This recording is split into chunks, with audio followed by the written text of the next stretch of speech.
Muy buenas noches, bienvenidos todos a la hora 22. Vamos a hablar en esta ocasión sobre medio ambiente en República Dominicana.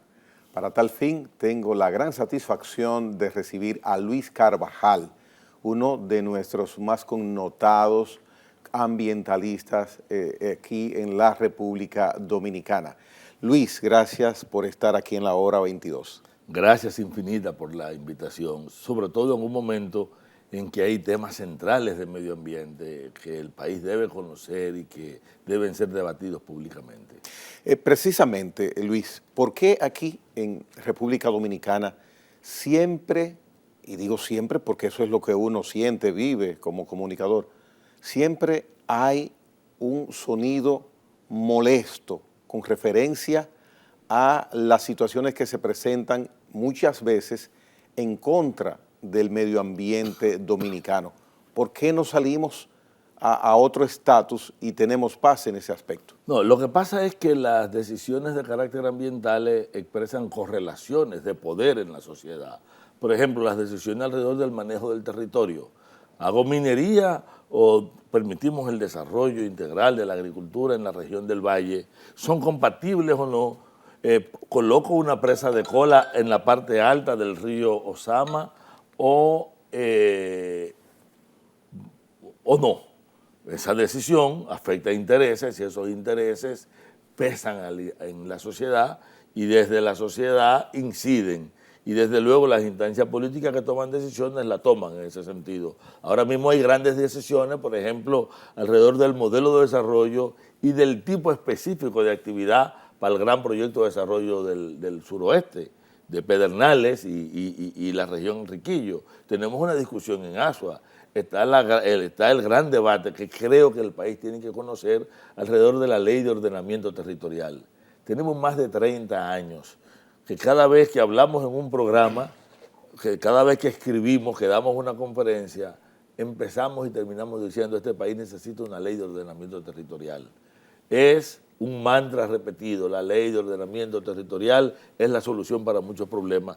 De repente, a punto de aprobarse la ley de ordenamiento territorial, aparece con una serie de desviaciones, que aún siendo una ley necesaria e importantísima para el país, de aprobarse como está, implicaría un serio retroceso, por ejemplo, en el derecho que tienen los municipios para regir el territorio, o no ha abordado temas centrales como el problema del gradiente de altura para la planificación del uso del territorio, aunque tiene grandes aportes. Pero ¿qué ocurre? Que para el 99.9% de la población, incluso para la mayoría de los mismos legisladores que lo tienen en las manos, estos componentes son desconocidos en sus contenidos y en sus alcances sobre todo. ¿Cuándo se prepara esa pieza legislativa? No, esa pieza ya fue votada en el Senado. Cuando te hablo de la ley, ya no estamos hablando de un proyecto de ley que está en una comisión bicameral, preparó un informe y el Senado lo votó y ya lo pasó a la Cámara de Diputados. Por eso es tan importante que la sociedad sepa que es una ley que va a cambiar la vida de los dominicanos y dominicanas, aunque no lo sepamos todavía, que va a cambiar la correlación de poder y la base de decisión y que es, porque el ordenamiento del territorio es una especie de acuerdo de intereses. Por ejemplo, cuando tú en Moca le dices a una persona que quiere construir un barrio en un suelo categoría 1, que la ley de ordenamiento está regulando que en esos suelos no pueden ser suelos urbanizables, de repente tú vas a tener un conflicto porque él te dice, bueno, mire, esto es mi propiedad. Sí, es tu propiedad, pero nosotros como Estado tenemos que responder al bien común. Y la ley de ordenamiento articula el interés común con el interés individual, el derecho colectivo con los derechos individuales e implica muchas veces la solución de una conflictualidad en favor de uno u otro. Sí, y sobre ese mismo aspecto, ¿desde cuándo empezó a prepararse esa ley que se aprobó en el Senado? No, esa ley, como digo, tiene más de 30 años hablándose de ella desde que cuando se elaboró la ley 64. Muy bien, pero lo que se aprobó, ¿se actualizó cuándo? Sí, se ha actualizado recientemente. Hubo una comisión bicameral que rendió un informe hace alrededor de mes y medio y esto tiene 2 semanas de haberse aprobado. O sea, y los parámetros, las referencias para preparar ese tipo de trabajo legal, jurídico. Mira, quiero decirte que alrededor de la ley de ordenamiento ha habido un gran trabajo. Incluso es un trabajo que si quitamos las distorsiones que siempre aparecen y casi siempre aparecen fuera de los elementos de debate a última hora y digamos como una intromisión en un texto que había sido consensuado, termina apareciendo como una deformación. Porque, por ejemplo, ese aspecto que quita poder a los municipios y que incluso plantea en un párrafo que el Estado haría una compensación a los municipios por el dinero que dejarían de recibir por el sistema de permisos que ellos tienen, ese aspecto apareció, no estaba en el informe que se lleva, o sea, aparece en el debate en la sala, sin embargo es aprobado porque hay un mandato de los partidos, de todos los partidos. Entonces tenemos que ahí hubo un gran trabajo con una comisión bicameral, creo que esa comisión la presidía Faride, Raful, pero había diputados y senadores, porque era bicameral de todos los partidos y de todas las bancadas. Creo que hicieron un excelente trabajo, pero como siempre hay una mano mágica que termina deformando. Eso pasó con la ley de residuos sólidos, que ya una vez que estaba consensuada, una llamada de Palacio y una insistencia metió una serie de cambios que terminó deformando la ley, colocando los recursos, por ejemplo, en manos del sector privado, dándole un poder de veto en el manejo de los fondos que establecía y quitándole dientes sancionadores a esa ley. Eso casi siempre suele ocurrir y eso es parte exactamente de los rejuegos de poder que hay en nuestra sociedad. Bien, y con respecto a esa ley, ya que está en la Cámara de Diputados, ¿cuál es la actitud de esa parte de los legisladores? No, mira, la Cámara ha llegado, de hecho, para mucha gente, o sea, te digo que el debate alrededor de estos elementos que son problemas se ha iniciado desde fuera, lo hemos iniciado en el sector ambiental, en el movimiento social. Ayer mismo hubo un debate por la red y ha habido otro y hay otras actividades. Nosotros hemos iniciado una ruta para comunicarnos primero con los organismos municipales, con la Liga, con FEDOMU, con síndicos y regidores a lo largo y ancho del país, para que ellos conozcan de qué manera afecta primero la capacidad de decisión y luego la base de la generación local de recursos. Pero además de eso, hay algo mucho más grave, que es preocupante, y es el hecho de que la mayor parte de los diputados saben que llegó la ley, están esperando, probablemente voten por ella y dudo que la lean. Parecerá increíble, pero en República Dominicana hay una enorme cantidad de legisladores que votan por leyes, escuchan, están en la sala, pero normalmente no la estudian. Hay otros que sí asumen un trabajo muy serio, pero la inmensa mayoría vota mecánicamente y vota por una llamada o por la línea que traza su bancada y no por un proceso de análisis que es al que estamos llamando. No, y es que en todo lo que tiene que ver, por ejemplo, con minería, hay recursos increíbles y eso mueve muchos intereses. Con la minería, ¿es la minería incompatible con las buenas intenciones que tienen ustedes los ambientalistas? ¿No puede existir o puede existir en República Dominicana un proceso, un proyecto, un megaproyecto de minería que resista una evaluación y se diga, sí, podemos combinar que se haga el ejercicio de extracción, de explotación y al mismo tiempo preservar en gran medida lo que es el medio ambiente? Empecemos por varias líneas. Hablamos mucho de la minería y casi todo el mundo se enfoca siempre en la megaminería metálica, que es la de gran impacto. Nosotros tenemos solo tres compañías haciendo megaminería metálica y varias que están en solicitud. Hablamos de Barrick con la mina de oro, de Falcon Bridge con la de ferroníquel y de Cormidón con una de cobre y otro componente en la que también hay oro. Pero está la solicitud ya para pasar a explotación de Gold Quest en San Juan de la Maguana, en el Frente Romero, o la de Unigold en Neita, en restauración. Pero prácticamente toda la cordillera central está rodeada de minas. Y si tú tomas la región del Valle, desde Padre Las Casas hasta la frontera en la vertiente sur, sin dejar un solo milímetro, ni un solo río, ni un solo acuífero, ni siquiera las dos presas, Sabaneta y Sabanayegua, ni la que está, ni la que están en perspectiva de construcción, todas, absolutamente todas, tienen minería por arriba. Fíjate, la minería a nivel mundial es altamente necesaria, prioritaria, y podemos decir si es una herramienta de desarrollo. Pero la minería hay que hacerla donde se puede y cómo se debe. Y lo primero que tiene que analizar un país son cuáles son las fragilidades propias, intrínsecas, como se dice, del territorio. Por ejemplo, no es lo mismo hacer una mina de oro arriba del río San Juan, por encima de la presa de Sabaneta, que determina toda el agua de la región del Valle, que alimenta todos los canales y todos los acueductos, donde no hay otra fuente alternativa. Porque el más mínimo problema que ocurra tendría un impacto enorme en una región que ya tiene un déficit estructural de agua. Entonces la discusión ahí no es si la minería es buena o es mala, es que ese es un lugar impertinente para la minería, y ese tipo de solución es lo que debió haber encontrado respuesta en una ley de ordenamiento del territorio.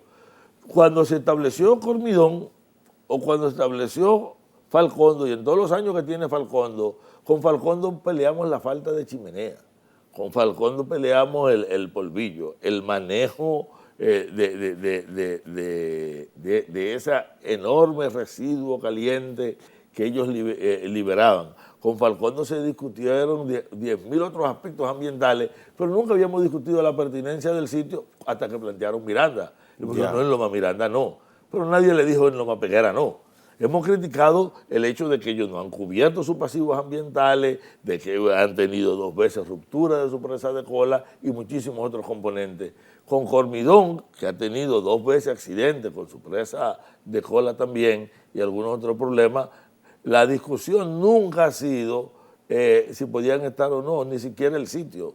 Ahora, ¿qué ocurre? Que tú no me puedes decir a mí que Unigol va a establecerse en restauración en una cota alta, en las cuencas de captación de Joque y Neita que constituyen el Artibonito, o en Pico del Gallo, que está en la zona y que es donde te nace el masacre. Es decir, lo que te determina la pertinencia o no es la fragilidad intrínseca del territorio y los impactos que tú puedes tener sobre componentes que están. O sea, Luis, que cuando yo te vea a ti y te escuche haciendo una exposición, sea en un auditorio o en un programa de radio o de televisión, no necesariamente tengo que pensar que estás opuesto al ejercicio de la minería per se, sino como lo indicas, depende dónde se hace y cómo se hace. Lo primero es dónde, porque el cómo ahora es un problema de la ley. Una vez tú estableciste que era pertinente un sitio, entonces ahora tú tienes que someterte a toda una dinámica que podrá determinar si sí o si no. Ahora bien, ¿tú sabes quién es enemigo de la minería históricamente? El sector minero. No entiendo. ¿Cómo explicas eso? Claro. ¿Por qué tú crees que la gente de Cuance pudo reaccionar con la presa de cola? Porque muchos de ellos visitaron el Yagal, porque conocieron a los comunitarios del Yagal y saben lo que ha significado la presa de cola para una comunidad que dejó de tener agua, que ha sido maltratado, para un proyecto que es cierto que ha generado enorme riqueza, pero que ha empobrecido significativamente un entorno. Que Falcondo con toda, mira, la compañía minera en República Dominicana gasta mucho más dinero en limpiar su imagen que en limpiar el medio ambiente, y ese es el grave problema. O sea, ¿y cómo puede revertirse eso? ¿Dónde es que está la falla?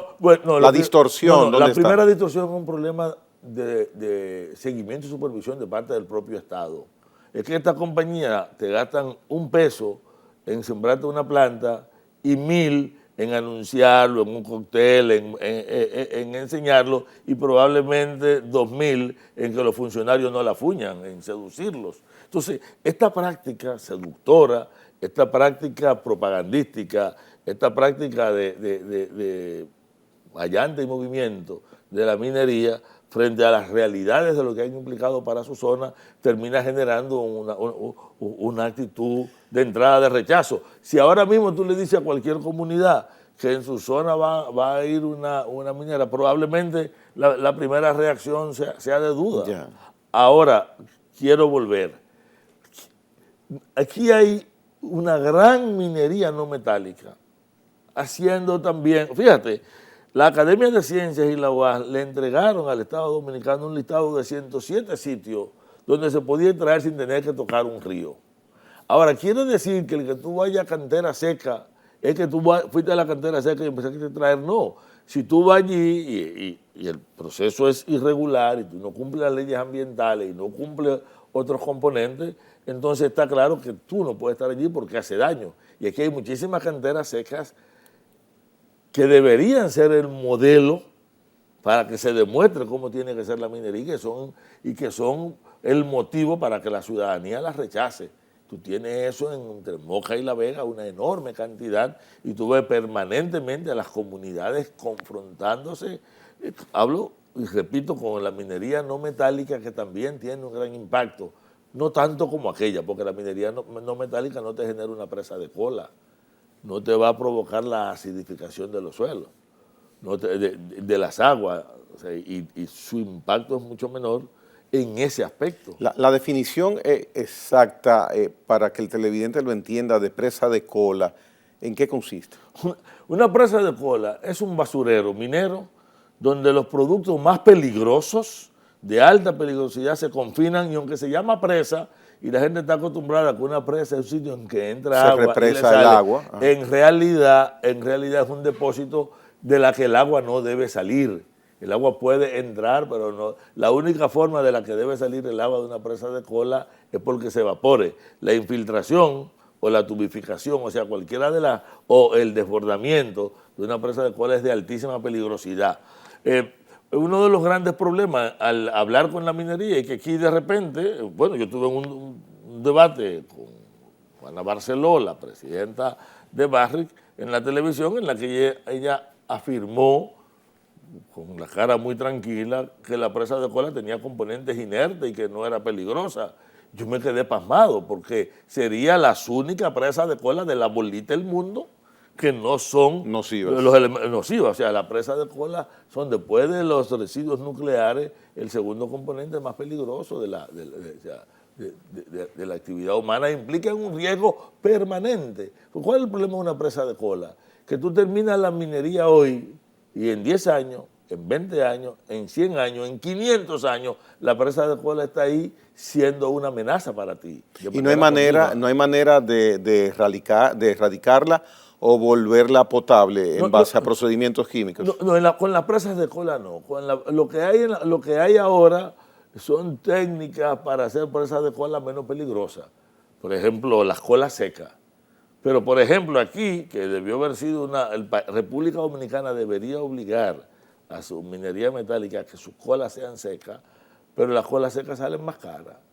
Y como tú lo que tienes que transferirle el costo al país, y el contrato de estafa firmado con Barrick, entre otras distorsiones, te plantea que o sea, una vez ellos terminen y entreguen ese pasivo ambiental lo va a gestionar el país. Y una presa de cola es más cara cuanto más tiempo pasa después que terminó. O sea, terminada, continúa siendo una amenaza y continúa siendo un gasto.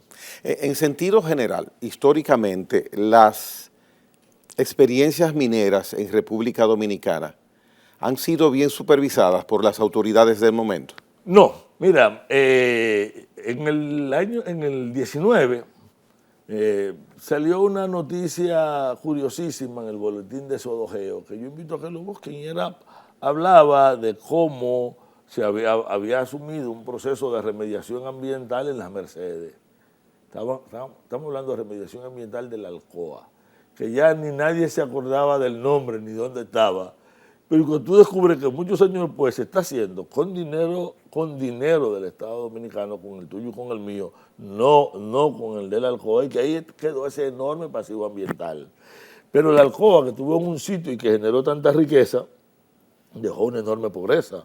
Aunque te puedan hablar de que en Cotuí, que se ha activado la actividad económica, el desplazamiento de una serie de actividades productivas y el empobrecimiento de los suelos ha empobrecido a la población.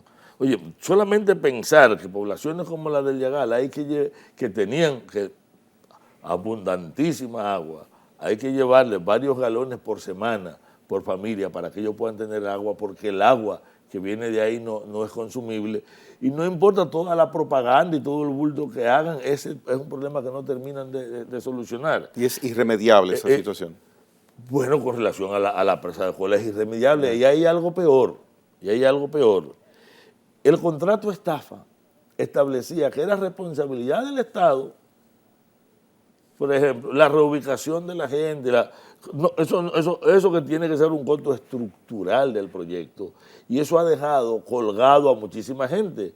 Y cuando se le reclama a la minera, se dice, no, pero es una función del Estado y tiene que ver con los recursos que nosotros generamos. Y efectivamente el contrato lo establece así. Lo es, pero porque el contrato terminó siendo una deformación contra el Estado Dominicano. Las personas que elaboraron ese contrato y que lo firmaron debieron haber sido sometidos a la justicia, haber sido condenados. Tendrían que estar en los tribunales pagando por traición a la patria. Eso es traición a la patria. Eso sí es entrega de la soberanía. Estamos hablando del contrato con la minera. Con Barrick-Gold. Barrick-Gold, estamos hablando de Barrick-Gold. Por eso, uno de los argumentos que nosotros levantamos en la discusión del problema minero es que haya una moratoria alrededor de nuevas concesiones hasta tanto se apruebe una nueva ley minera. Y hay un proyecto de ley minera que estuvo impulsando Antonio Isaconde como ministro de Energía y Minas, que tiene muchos elementos positivos, pero permanecen en él muchos componentes neocoloniales. Que habría que prestarle atención. Sí, y hay que hacer dos cosas. Cuando se vayan a discutir leyes tan importantes para el país, esa discusión tiene que ser lo más abierta y público. El pueblo dominicano, la gente tiene que conocer qué es lo que se propone y qué significa eso, como tiene que hacerse ahora con la de ordenamiento. Muy bien, vamos a hacer una pausa, Luis, para seguir conversando sobre muchísimos aspectos interesantes relacionados con el medio ambiente, con la minería en República Dominicana. Luis Carvajal en esta noche con nosotros. Venimos en breve.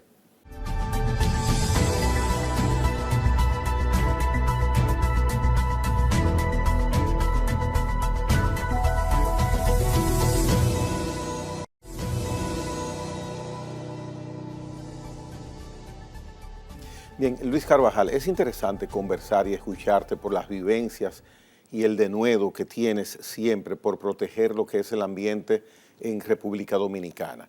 Estás normalmente del lado de las mejores causas y hay una parte institucional que quisiera ver cuál es tu criterio respecto a lo siguiente. Hay nuevas autoridades en el Ministerio de Medio Ambiente. ¿Cuál es la actitud, la política que está dirigiendo ese ministerio a favor de proteger, entender, supervisar de manera adecuada los proyectos medioambientales que de una u otra manera tienen que tener una supervisión, se puede decir, especial para que no haya un daño a la naturaleza? Mira, uno de los problemas fundamentales de República Dominicana es la falta de institucionalidad. Y el Ministerio de Medio Ambiente, con un mandato de una ley que es muy clara, fue poco a poco acomodándose al rol de ser una instancia más de la burocracia del Estado y a deformar sus papeles. Ha habido muchas complicidades, por ejemplo, en el sistema de permisos ambientales terminaron estructurándose mafias, grupos que han trascendido. Todos hemos tenido ministros violadores de la ley, capaces de, por ejemplo, montar un informe ambiental para validar una obra que se inició sin un papelito. Ángel Esteve lo hizo 5 o 6 veces, pero no en casos muy notorios.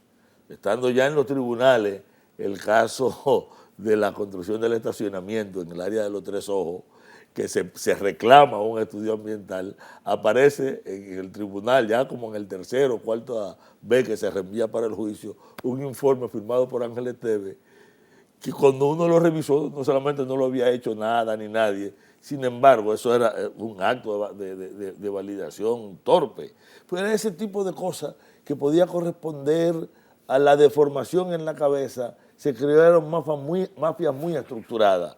Algo que de manera grotesca se hizo visible con la muerte de Orlando, porque la muerte de Orlando reveló no que había un tipo medio loco que iba allá a bregar con permiso, sino que el sistema de permiso tenía una escala y una serie de rutas que había mecanismos para garantizarlo, para cortarlo, para obtenerlo por fuera de la ley, con violaciones de muchos tipos. Por ejemplo, obras sin permiso en la cual el ministerio no actuaba, obras donde se había dado el permiso, pero en realidad ellos no habían cumplido alguna fase del proceso, obra en la que se había cumplido la fase del proceso, pero la opinión técnica era de rechazo, sin embargo se aprobaba, obra en la que se había cumplido la fase del proceso, se había dado la opinión de aprobación o rechazo, pero la burocracia utilizaba la decisión como un mecanismo de chantaje, de recolección fuera de los mecanismos de ley. Y esta deformación que además permitía que una gente que quería hacer una obra pequeña, que no requería de saliera tan costoso, que a la larga la permisología ambiental, como al sistema de permisos ambientales, terminaba siendo un obstáculo, u obras que tenían que tener un estudio muy profundo, en realidad le habían dado unos términos de referencia totalmente inadecuados, acomodados, y a todo esto el organismo para perseguir el delito ambiental, que era el CEMPA, que es el CEMPA, también se convirtió en protector de los delincuentes. Ahora, a raíz del surgimiento de las nuevas autoridades, de la presión del movimiento social, se ha constituido un instrumento del que se conoce poco. Ustedes lo ven en la prensa, vieron estos días que se recuperó una playa en el este, o vieron que se actuó sobre tal o cual mecanismo en Nizao o en otros sitios. Se ha creado una mesa interinstitucional donde está la Fiscalía Ambiental, que es quien debe controlar al CEMPA, porque el CEMPA, quien maneja la policía, de quien es auxiliar la policía, es del CEMPA. No es de otra instancia del Poder Ejecutivo. O sea, no es de un ministerio, no es del Ministerio de Medio Ambiente ni del Ministerio de Salud. El Ministerio de Salud, si necesita policía, se lo pide a la policía. Claro, claro. Pero de quien es auxiliar la policía es de la justicia. Por lo tanto, el CEMPA, la Fiscalía Ambiental y el Ministerio, a través de su consultoría jurídica, junto con la universidad y la academia, y representantes del movimiento social en el territorio para la persecución del delito ambiental y para analizar las situaciones ambientales críticas por regiones. Esto es un avance de la lucha del movimiento social y ambiental y es también, yo creo, un paso en la madurez del manejo institucional, porque un mecanismo como ese era un mandato de la ley 6400, pero no había sido posible que caminara nunca. Yo creo que uno de los elementos que tiene el nuevo ministro, salvo independientemente de que podamos tener alguna contradicción, es que tiene mucho más apertura hacia esta línea de participación. Sin embargo, en el ministerio ahora mismo se están verificando situaciones terribles alrededor del Sistema Nacional de Área Protegida. Hay un proyecto para poder permitir la gestión privada y la construcción privada en el caso de Cabo Samaná. Y para ello se quiso disfrazar de un recambio en el plan de manejo. Pero la idea real era permitir que un proyecto Utopia, Utopia con H, por el nombre, o sea, que Utopia pudiera establecerse al interior del área protegida. O en una discusión como el de Puerto Viejo en Asua y los manglares de Puerto Viejo, como las barcazas para la producción de energía que quedaban en la zona de amortiguamiento, quieren revisar el decreto 571, la resolución 571, que crea las áreas de amortiguamiento para ajustar la ley a la necesidad de un proyecto y no el proyecto a la necesidad de la ley. Eso es una inversión terrible. Pero cuando vemos esto, nos damos cuenta que el gobierno, aunque dio el paso positivo de establecer el Parque Siete Picos, no ha restituido, como fue su promesa electoral y como ha sido su anuncio en dos ocasiones, el Parque Manolo Tavares, que fue eliminado por presión de intereses privados en una zona, y cuando usted va, descubre que esos intereses son sobredeterminantes, están por encima de un interés nacional y de una legislación. Eso tiene que superarse. Pero el ministerio da asimismo señales contradictorias. Yo no sé un médico diría que es un tanto esquizo, un día tiene, que es multipolar. Bipolar. Sí, que bipolar. un día tiene una conducta, otro día tiene otra, otro día tiene otra, y eso... Pero eso no es bueno. No, eso no solamente no es bueno, No es adecuado tampoco. Eso es algo a superar. Yo creo que hay que avanzar en esa dirección, pero yo quiero poner un ejemplo para que tú veas de la relación del ministerio, de la sociedad y del sector ambiental con el gran debate alrededor de Cabo Rojo y el proyecto Pedernales. El Grupo Jaragua, cuando se anunció el puerto de cruceros, hizo inmediatamente la advertencia de que las obras que estaban diseñadas allí iban a eliminar un sistema de coral demasiado importante para la estabilidad ambiental, que podría iniciar un deterioro que iba a devaluar todas las inversiones que venían después, pero que además donde estaba su impacto social, su impacto ambiental iba a ser negativo y su impacto social no iba a lograr nada de lo que se quería. Propone un lugar alternativo. ¿Y cuál fue la reacción inmediata? En la misma zona. Sí, lo propuso mucho más cerca de Pedernales. ¿Cuál fue la reacción? Primero empezaron unas claques, que ellos eran enemigos del desarrollo, montaron hasta un acto público en el parque donde hubo gente que pidió que cuando fueran lo sacaran a pedrada, que lo atacaran, y hasta de muerte llegaron a amenazar a los dirigentes del Grupo Jaragua y grupos. Mientras ellos estaban discutiendo eso, habían politiqueros hablando tontería en los medios, diciendo que esa oposición al desarrollo, cuando viene la compañía y antes de ayer... La de cruceros. Sí, hace una presentación y dice, no, nosotros vamos a cambiar la ubicación, nos vamos para aquí, para que el daño que hagamos sea mucho menor, y ciertamente van a destruir mucho menos, y plantean, y aún así, aunque vamos a ver cómo podemos compensar el daño, ¿qué es lo primero que ellos hacen? Reconocen el daño. Entonces ahí mismo le dieron un tapaboca a todo lo que estaba hablando Plepla, de que el Grupo Jaragua estaba hablando por interés, de que se oponía al desarrollo. Ellos mismos admiten que una de las actividades asociadas a los viajes de crucero es el museo. Y si ellos van a visitar estos si no hay bancos de coral, no hay buceo. Y si afectamos el banco de coral, afectamos la pesca, afectamos la estabilidad de la playa, afectamos tanto que a la larga el lugar paradisíaco lo estaríamos degradando, y lo que se estaba protegiendo es la inversión, pero donde se está colocando la propuesta implicaba mucho mayor nivel de participación social, porque no es lo mismo bajar en Cabo Rojo que bajar mucho más cerca de Pedernales, lo que implicaba una visitación que activaba ese sitio. Entonces, de repente se descubre, es que la gente recuerda que el proyecto integral de desarrollo de esa zona no lo propusieron los políticos ni los inversionistas, fue el movimiento ambiental que te dijo, aquí se necesita un carácter integral para el desarrollo. Luis, con ese mismo ejemplo, y vuelvo quizás a una pregunta que te hice en el segmento anterior, la supervisión técnica del Estado, en este caso de medio ambiente, ¿no se entiende que la identificación del lugar para instalar un embarcadero, un atracadero de cruceros, ha de venir después de evaluaciones que hagan las autoridades del sector? Y tiene que aparecer el Grupo Jaragua como Chapulín Colorado. No, mira, las evaluaciones no las deben hacer las autoridades deben auditar las evaluaciones. Bueno, pero cual que sea, el grito de alarma lo dio Jaragua.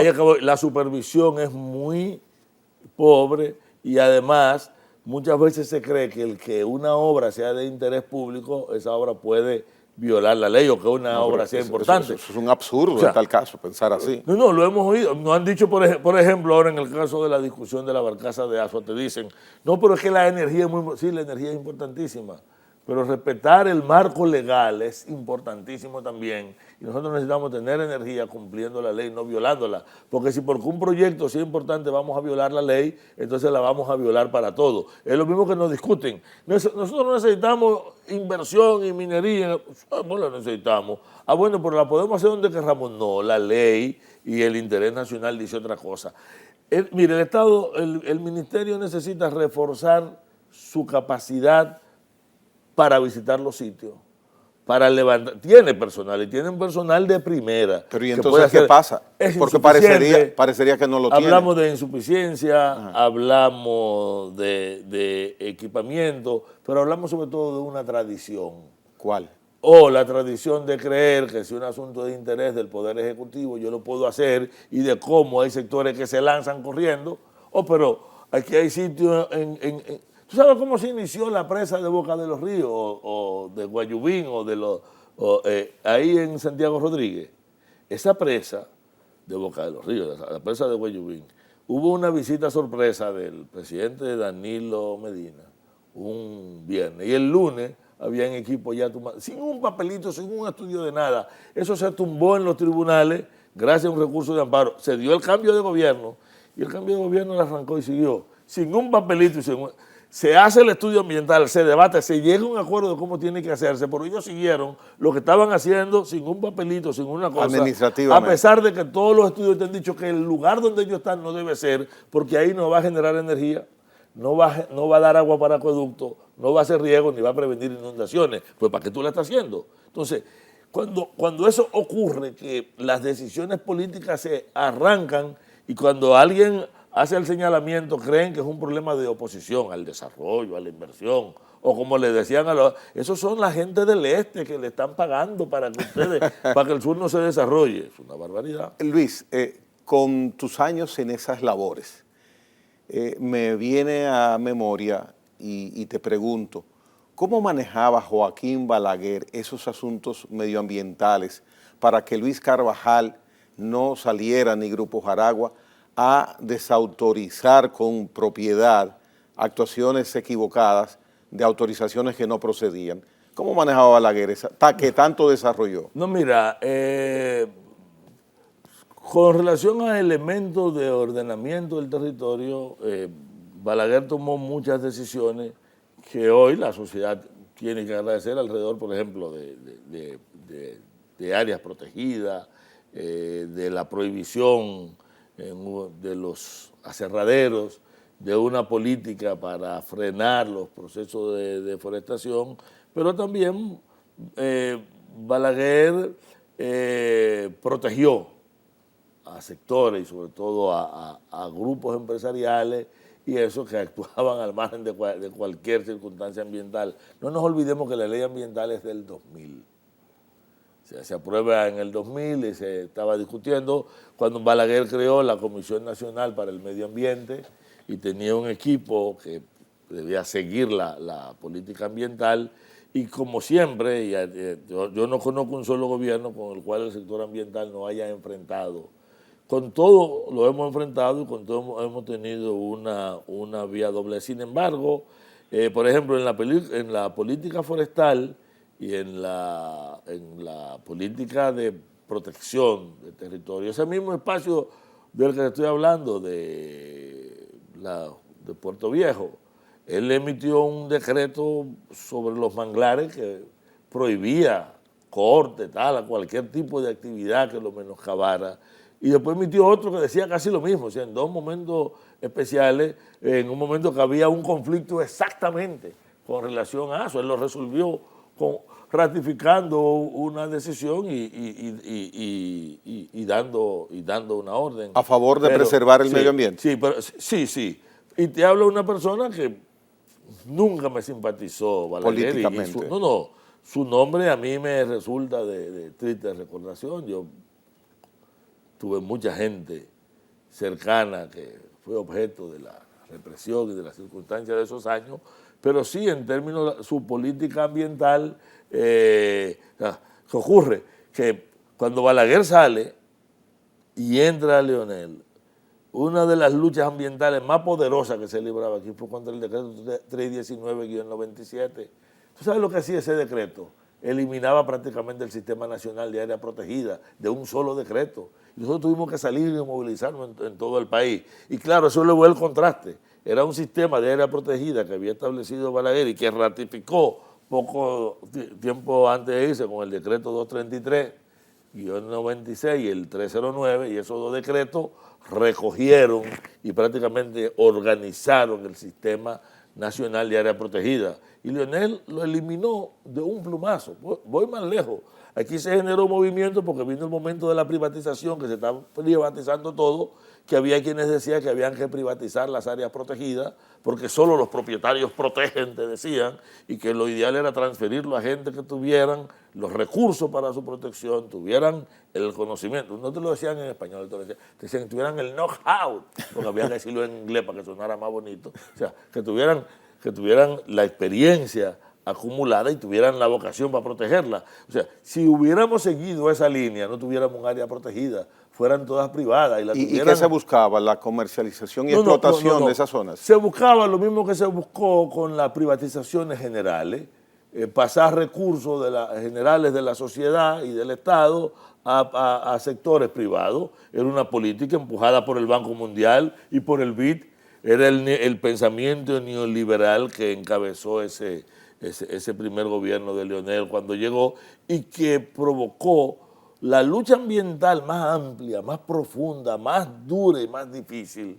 Mucha gente se acordará de los haitistas, de los lodos cloacales, de aquella gran lucha contra la extracción de los tocones, para eliminar aquel proyecto que pretendió llenarnos de eucalipto, o la del rocal. Tú buscas ninguna ha tenido la profundidad, la amplitud, la intensidad de esta lucha para rescatar el Sistema Nacional de Área Protegida, que demostró dos cosas. Se decía que la sociedad, que la gente no quería las áreas protegidas, y fueron las asociaciones campesinas, fue la población movilizada en todo el territorio, y eso permitió convertir la lucha por las áreas protegidas en un problema de educación ambiental en sentido general, de conocimiento de la geografía, de entender el papel del territorio para garantizar servicios ambientales como el agua, como la productividad de los suelos, como la calidad del aire y otros componentes. Entonces, está claro que venir de repente de una serie de políticas de protección de espacio a la vocación para eliminarla y a decirle, y claro, en ese periodo hubo una serie de decisiones porque por alguna razón esa vocación neoliberal era una vocación que atentaba contra los recursos naturales y el medio ambiente, y que veía eso que ve mucha gente, que cree que hay que producir a toda costa, sin darnos cuenta que producimos riqueza y pobreza simultáneamente. Para complementar muchos de los aspectos que Luis ha desarrollado hasta ahora, vamos a abordar el tema de un déficit estructural de agua, una preocupación latente que tiene Luis Carvajal. Él lo hará después de esta pausa.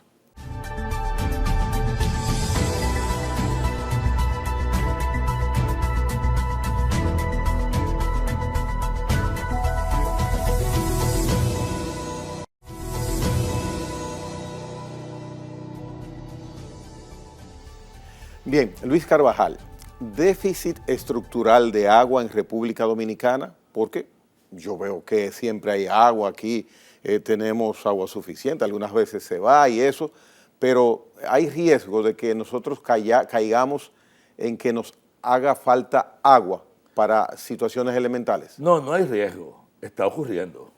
Explícalo, o sea, no es un riesgo, es que estamos bajo eso. Ya. Mira, nosotros tenemos dos regiones geográficas donde la demanda de agua es superior al agua que hay en ese sistema. Hablamos del suroeste y hablamos del noroeste. Y hablamos de una única región, que es la región norte, la región atlántica, una única región que está en condiciones no óptimas, pero que no está en condiciones críticas. Hay un indicador, vamos a hablar de datos oficiales del INDRI, hablamos de trabajos que están publicados y ratificados, cuando la cantidad de agua que circula por un sitio y la demanda de agua son dos conceptos. Si la demanda supera el 20%, ya es una situación que genera problemas generales. O sea, por debajo de 20% está bien. Cuando pasa de 40%, es crítico. Es crítico y merece políticas. Para el Gran Santo Domingo, por ejemplo, con nosotros, esa situación está entre el 60 y el 80. Estamos en una situación que es de escasez. De alarma. No, pues sí, es de escasez, es insuficiente. Y no es más grave porque nosotros recibimos 6 metros cúbicos de una cuenca prestada. O sea, claro, el agua que viene de Valdesia, viene de Ocoa, viene de allá, por eso que nosotros somos la región Osama-Valdesia. Y tú dirás, pero geográficamente no pegan estas dos Exacto, regiones. no colinda. Pero cuando tú lo buscas en la planificación, así nos llamamos, así se llama la región. Osama-Valdesia. ¿Por qué? Porque hay agua que viene desde allá. Consecuentemente, prácticamente el 90% del territorio está en una situación de problemas generales, de escasez crítica o incluso de escasez absoluta, que es cuando tú pasas, por ejemplo, la demanda en el suroeste es de 131%, es decir, demanda más que la que no es el 20% más del 20% para tener problemas, es más de la que hay. Y lo mismo ocurre en el noroeste. Por eso es parte de los elementos intrínsecos cuando tú discutes el problema de la minería allá arriba. Y esas situaciones están presentadas por nuestra hidrografía o el factor humano interviene en eso. Tiene que ver mucho con 3 condiciones. Nosotros tenemos agua porque somos una isla con un sistema de montaña. Y en la humedad de los vientos alisiales, que es lo que tienen que ver con la rotación de la tierra y el movimiento permanente de las aguas que vienen desde el mar, eso se condensa sobre la vegetación. Si yo disminuyo la vegetación especializada en eso, voy a captar menos agua. Pero peor aún, si en vez de disminuirla, yo la sustituyo por vegetación que saca el agua en altura, entonces estoy empobreciendo más. Pero si yo elimino la vegetación y genero esto en una isla de calor, el aire caliente va a alejar el aire húmedo que viene y va a disminuir no solo la captación aquí, sino en los sitios vecinos y consecuentemente la deforestación y la pérdida de calidad de nuestros bosques, llamémosle calidad a la posibilidad de desempeñar su función ecológica por incluso malas políticas hasta de deforestación, no solamente de destrucción, sino también de deforestación, eso lo empobrece. Pero ocurre otra cosa. Al estar desnudo, esa agua que llega y que debe infiltrarse y que debe salir lentamente, cayó ahora y una hora después está allá abajo y lo que hace es llevarse los suelos, inundar allá, hacer un desastre y mañana no hay agua. Pero nosotros tenemos una capa boscosa de buen grado, entendería yo, no sé si esté equivocado. Mira,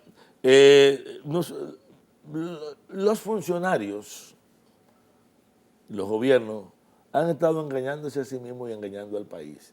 Cuando están fuera del poder, se dan cuenta de lo crítico que es el problema forestal y el problema de los bosques. En República Dominicana. Sí. Y cuando llegan al poder, al primer año, ellos están resolviendo, pero ya al segundo año ellos empiezan a darte datos de recuperación que constituyen una enorme mentira. Y ocurren 2 cosas. Primero, la deforestación ha ido creciendo. Si es cierto que hay lugares en que ha habido recuperación natural, hay otros lugares donde lo peor que ha ocurrido han sido los planes de reforestación. Porque aquí se ha hecho tanto daño sembrar. Claro, si tú... ¿Cómo? Pero tú coges una montaña y la llenas de Acacia magnum. Es una especie invasora que tiene una conducta invasora, que te fracciona los hábitats, o sea, que evita que ellos se comuniquen entre sí, que es uno de los elementos fundamentales, la interacción alrededor de los ecosistemas, y termina siendo una degradación.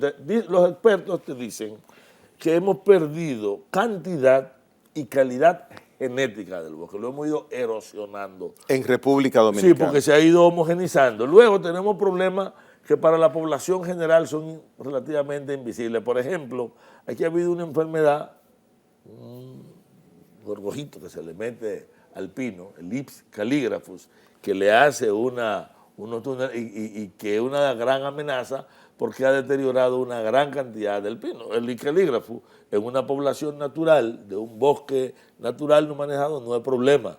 Pero cuando el suelo empieza, porque se ha quemado 2 o 3 veces, porque se ha deforestado, empieza a empobrecerse, se hace mucho más frágil y consecuentemente el avance de esta plaga ha ido implicando una degradación de nuestro alto sistema montañoso que son los que deben producir agua. Entonces, pero además de esa agua, que hemos disminuido su entrada, la hemos estado provocando que se evapore rápidamente porque hemos estado desmadrando los ríos o estamos alterando su patrón de circulación. Hemos eliminado el bosque de galería, lo que permite que ella no solamente se evapore, no solamente que se desmadre, sino que los contaminantes que entran del suelo le lleguen mejor. Y en las zonas medias y bajas tenemos políticas de tracción de material, no solamente de la berma, no solamente de las orillas y su planicie de inundación, sino hasta del propio cauce, rompiendo el nivel freático. ¿Qué es el bosque de galería? Es el bosque que crece paralelo al río, el bosque ribereño que acompaña la ribera del río. Ustedes ven que los ríos de manera natural siempre tienen un bosque que le hace como le hace una sombrillita que incluso impide que el sol entre. Fíjate que a todos estos factores apenas nosotros en el país se trata solo alrededor del 12% de las aguas servidas y ese 12% con baja eficiencia. Se elevó ligeramente, por ejemplo, en el Gran Santo Domingo con las plantas de tratamiento que inauguró el gobierno pasado en la Sursa, pero eso es un pellizquito en el lomo de un elefante. Y el agua sucia ensucia la otra agua, o sea, estamos evitando que entre, la estamos haciendo que baje de manera torrencial, le estamos provocando que se evapore, que se desmadre, que se infiltre y además de eso la estamos ensuciando y no la estamos lavando. A estos factores se le suman dos cosas. El agua que demandamos, por ejemplo, en riego, de cada 5 metros cúbicos que se van al riego, se pierden 4. Y en acueducto perdemos alrededor del 75%. 70-75% puede mejorar. Donde está muy bien, está alrededor del 45-50%. O sea, la inmensa mayoría de esa agua le estamos... O se pierde porque la tubería está rota, porque el sistema de riego no es inadecuado. Y está claro que si yo voy a dirigir las grandes inversiones del Estado al problema del agua, yo voy a abordarlo en dos direcciones.